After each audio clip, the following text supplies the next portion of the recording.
ظہور مہدی آخر زمان ہے، سنبھل جاؤ کہ وقت امتحان ہے۔ اگر پوچھے کوئی عیسیٰ کہاں ہے، تو کہہ دو اس کا مسکن قادیاں ہے، تو کہہ دو اس کا حضرت مرزا غلام مسکن احمد قادیانی علیہ السلام نے سن قادیاں 1882 عیسوی میں ہے۔ الہامات ربانی کے نتیجے میں ظہور مامور من اللہ ہونے کا دعویٰ فرمایا۔ مہدی آپ کا دعویٰ ہے کہ اللہ تعالیٰ آخر نے آپ کو وہی مسیح اور زمان امام مہدی بنا کر ہے، بھیجا ہے کہ سنبھل جس کا وعدہ حضرت صلی اللہ جاؤ علیہ کہ وسلم نے وقت عطا فرمایا تھا۔ آپ کے دعوے کی تائید میں امتحان اللہ تعالیٰ نے ہے۔ ہزارہا زمینی اور اگر آسمانی نشان ظاہر پوچھے فرمائے۔ امام مہدی سے کوئی متعلق ایسے ہی غیر معمولی نشان کا عیسیٰ ذکر فرماتے ہوئے کہاں حضرت صلی اللہ ہے، علیہ تو وسلم نے کہہ فرمایا، ہمارے مہدی کے لیے 2 نشانیاں مقرر ہیں، اور جب سے کہ آسمان اور زمین پیدا ہوئے ہیں یہ نشانیاں کسی اور معمور کے حق میں ظاہر نہیں ہوئیں۔ ان میں سے ایک یہ ہے کہ مہدی کے زمانے میں رمضان کے مہینے میں چاند کو اس کی مقررہ راتوں میں سے اول رات کو گرہن لگے گا، اور سورج کو اس کے مقررہ دنوں میں سے درمیانے دن گرہن لگے گا۔ اور یہ نشان ایسے ہیں کہ جب سے اللہ تعالیٰ نے آسمان اور زمین پیدا کیے کبھی کسی معمور کے لیے ظاہر نہیں ہوئے۔ چنانچہ حدیث مبارکہ کے منشا کے عین مطابق سن 1894 عیسوی میں رمضان کے مہینے میں چاند کو اس کی مقررہ گرہن کی تاریخوں یعنی 13، 14 اور 15 میں سے پہلی رات یعنی 13 رمضان کو گرہن لگا، اور اسی طرح سورج کو اس کی مقررہ گرہن کی تاریخوں یعنی 27، 28 اور 29 میں سے درمیانے دن یعنی 28 رمضان کو گرہن لگا۔ اور یوں رمضان کے اس دوہرے گرہن نے نہ صرف حدیث مبارکہ کی سچائی کو روز روشن کی مانند سچا ثابت کر دیا، بلکہ حضرت مرزا صاحب کے دعوی ماموریت پر بھی مہر تصدیق ثبت کر دی۔ حقیقت یہ ہے کہ امام مہدی اور مسیح موعود کے وقت اور علامات سے متعلق حضرت صلی اللہ علیہ وسلم کی بیان فرمودہ بیشتر نشانیاں اس صفائی کے ساتھ پوری ہو چکی ہیں کہ اکثر نامور غیر احمدی علماء بھی اس کا برملا اظہار کیے بغیر نہیں رہ سکے۔ چنانچہ امام مہدی کے زمانے سے متعلق ایسی ہی 2 واضح طور پر پوری ہو جانے والی علامات کا ذکر کرتے ہوئے نامور شیعہ عالم جناب آغا سید علی موسوی صاحب فرماتے ہیں، اذا بعد القریب وقرب البعید، امام زمانے کے ظہور کی علامت یہ ہے کہ نزدیک دور اور دور نزدیک ہو۔ اب دیکھیے ہم یہاں بیٹھے ہوئے ہیں، ہماری آواز دنیا کی کہاں کہاں تک جا رہی ہے، اور کون کون سن رہا ہے ایسا؟ دور نزدیک، اور نزدیک جو ہے وہ دور۔ آج باپ بیٹے میں اتنے جدائی ہیں کہ باپ بیٹے کو نہیں جانتا کہاں ہے، اور بیٹے باپ کو کا پتہ نہیں ہے کہ وہ کہاں ہے۔ یہ بھی ایک علامت ہے۔ اذا قرب البعید وبعد القریب، ایک جملے اور ہے وَإِذَا رَكَبَ الْحَدِيدُ عَلَى الْحَدِيدِ، جب لوہے پہ لوہا چلے، یہی ریل، اس کا ٹائر بھی لوہے کا ہے اور پٹری جو ہے وہ بھی لوہے کا ہے۔ اسی طرح جناب ڈاکٹر شاہد مسعود صاحب ظہور امام مہدی اور خروج دجال کی واضح طور پر پوری ہو جانے والی ایک اور علامت کا ذکر کرتے ہوئے فرماتے ہیں، یہ بھی ارشاد نبوی ہے کہ دجال اپنے دشمنوں پر آگ کی بارش برسائے گا اور اپنے حمایتیوں کو پورا کرام کرے گا۔ ہم نے حالیہ جنگوں میں یہ مناظر بھی اپنی آنکھوں سے دیکھ لیے۔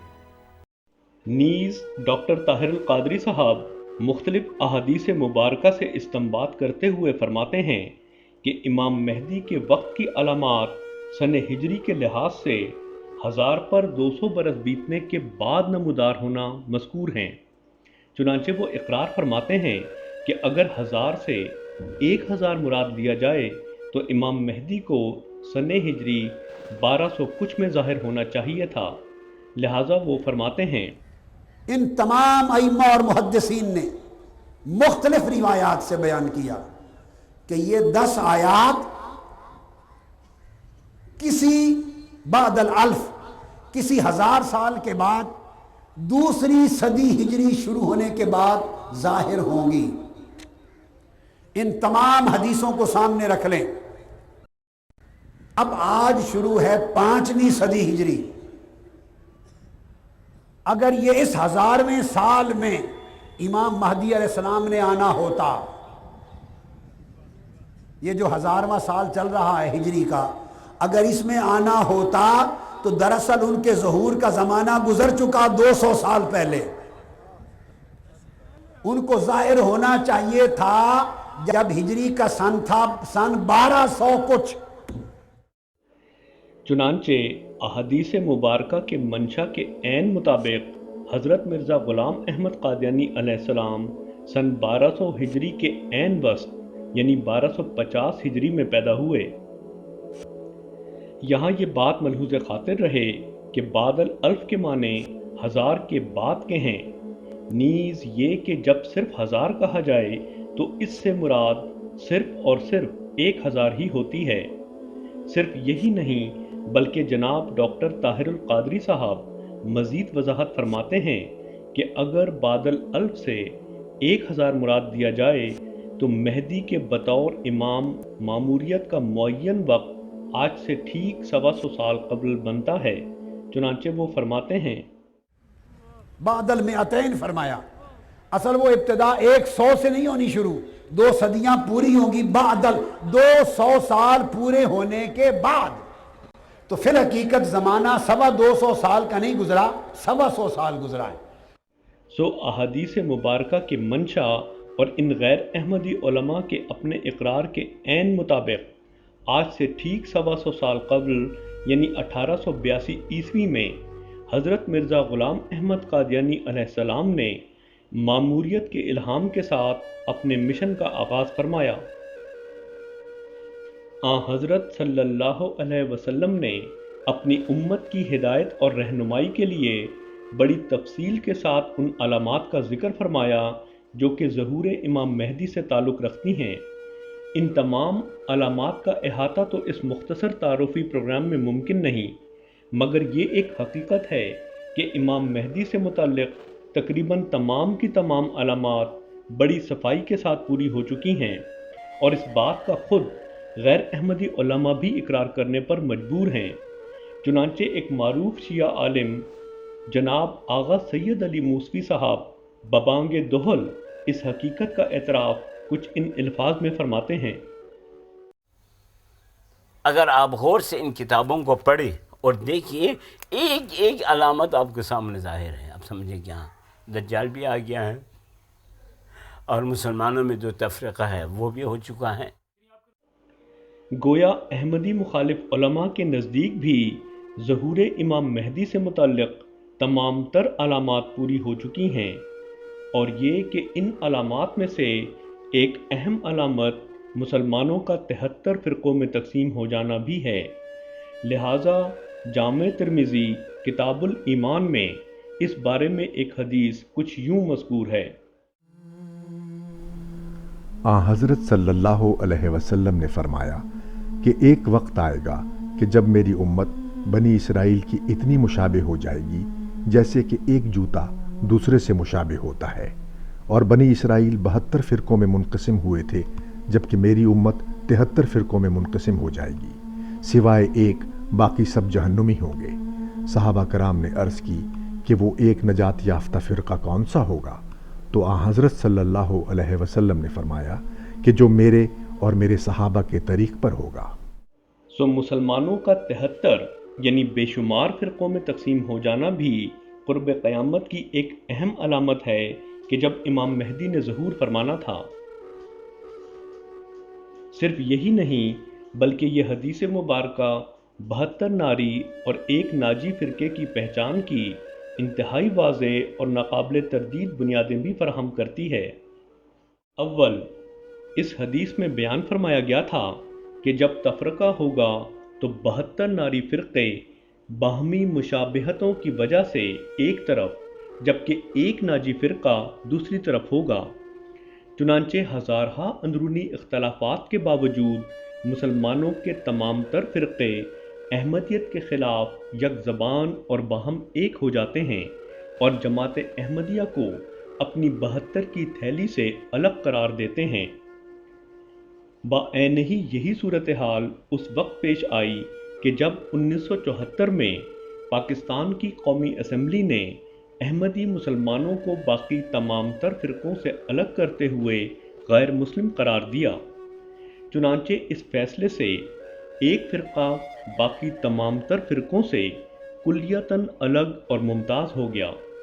صرف یہی نہیں بلکہ قومی اسمبلی کے اس فیصلے پر تبصرہ کرتے ہوئے پاکستان کے ایک مشہور غیر احمدی اخبار نوائے وقت نے اپنی 6 اکتوبر سن 1974 کی اشاعت میں تمام فرقوں کی نمائندگی کرتے ہوئے 2 ٹوک الفاظ میں خود اپنے لیے 72 کا لیبل استعمال کیا۔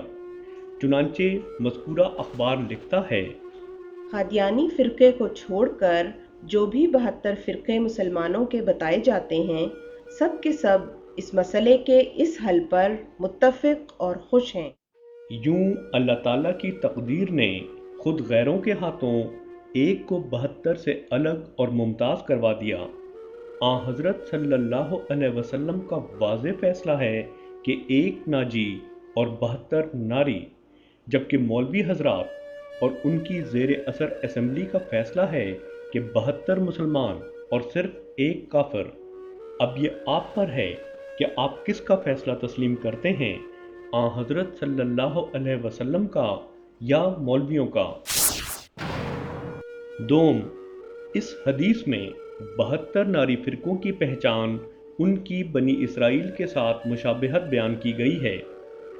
بائبل کا مطالعہ ہمیں بتاتا ہے کہ حضرت عیسیٰ علیہ السلام کی آمد کے وقت بنی اسرائیل بھی آج کے مسلمانوں کی طرح پیش گوئیوں کے ظاہری الفاظ کو لے کر ایک ایسے مسیح کے منتظر تھے جو انہیں دنیاوی بادشاہتیں دلوائے، مگر جب ان کی توقعات کے برعکس عیسیٰ علیہ السلام نے جنگ و جدال کے خلاف تعلیم دی تو یہودیوں نے انہیں مسیح ماننے سے انکار کر دیا۔